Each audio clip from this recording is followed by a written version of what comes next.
एक राज की बात बताता हूँ जो ज्यादातर लोग इग्नोर कर देते हैं। हर एक साबुन की पैकिंग पर एक छोटा सा अंग्रेजी का शब्द लिखा रहता है, TFM। साथ ही कंपनी इसको पैकिंग के पीछे बड़े आराम से लिख देती है और साथ ही ये भी लिख देती है कि साबुन टॉयलेट सोप है। अब असली खेल यहीं से शुरू होता है, लेकिन अफसोस ये है कि आम लोग इस बात पर कभी ध्यान ही नहीं देते। अब सुनो असली सच्चाई। ये जो मशहूर सोप है जिसे टीवी पर बार बार दिखाया जाता है कि जर्म्स हटाता है और हेल्थ लाता है, असल में उसकी हैसियत इंसानों के नहाने के लिए नहीं है। कंपनी ने पैकिंग पर साफ साफ लिख दिया है कि ये टॉयलेट सोप है, लेकिन चालाकी देखो, टीवी एड में दिखाएंगे कि बच्चे इससे नहा रहे हैं और सारे कीटाणु मर रहे हैं, और पीछे छोटे अक्षरों में लिख देंगे कि ये टॉयलेट सोप है। अब अगर आपको लगता है कि मैं मजाक कर रहा हूँ तो कभी भी गूगल कर लेना, India toilet soap list search कर लेना, आपको साफ साफ लिस्ट मिल जाएगी। अब आते हैं TFM पर। आखिर ये TFM है क्या? इसका फुल फॉर्म होता है टोटल फैटी मैटर। आसान भाषा में कहें तो TFM ही साबुन की क्वालिटी नापने का पैमाना है। जितना ज्यादा TFM होगा साबुन उतना ही बेहतर और स्किन फ्रेंडली होगा, जितना कम होगा साबुन उतना ही घटिया और नुकसानदायक होगा। सरकार ने इसके लिए साफ गाइडलाइन बनाई हुई है। अगर किसी साबुन में 76% या उससे ज्यादा TFM है तो वह ग्रेड 1 सोप कहलाता है।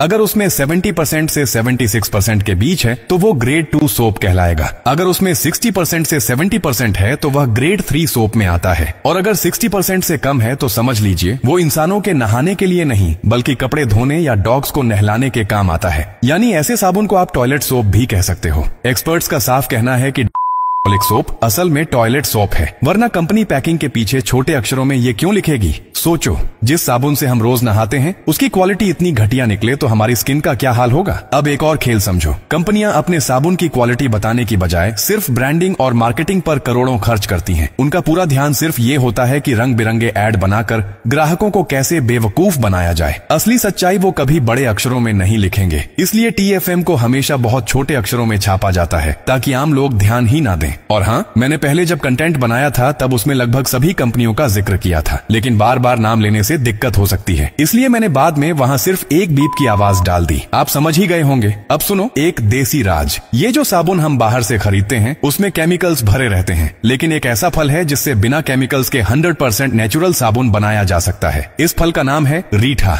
इसमें पाया जाने वाला नेचुरल सापोनिन पानी में मिलते ही झाग पैदा करता है। इसे आप अपनी स्किन पर, बालों पर, यहाँ तक कि कपड़े धोने के लिए भी इस्तेमाल कर सकते हो। रीठा से घर पर नेचुरल साबुन बनाना भी आसान है। बस इसके बीज अलग कर दो, छिलकों को पीस लो और उसका रस निकाल लो। अगर चाहो तो उसमें नींबू का रस या फिर खुशबूदार तेल मिलाकर सोप बेस के साथ मिक्स कर सकते हो। इससे एकदम शुद्ध, नेचुरल और स्किन फ्रेंडली साबुन तैयार हो जाएगा जिसमें कोई केमिकल नहीं होगा। अब आप सोचो, जब देशी तरीका इतना आसान है और उससे हेल्थ को कोई नुकसान भी नहीं है तो क्यों हम ऐसे साबुनों पर पैसे बर्बाद करें जिनमें TFM तक पूरा नहीं होता और पैकिंग के पीछे खुद कंपनी मान लेती है कि ये टॉयलेट सोप है। तो दोस्तों, अब जागरूक हो जाओ। पैकिंग पर हमेशा TFM जरूर चेक करो और कंपनी की चालाकियों से बचो। और हाँ, ये वीडियो ज्यादा से ज्यादा शेयर करो ताकि हर कोई इस सच से वाकिफ हो सके।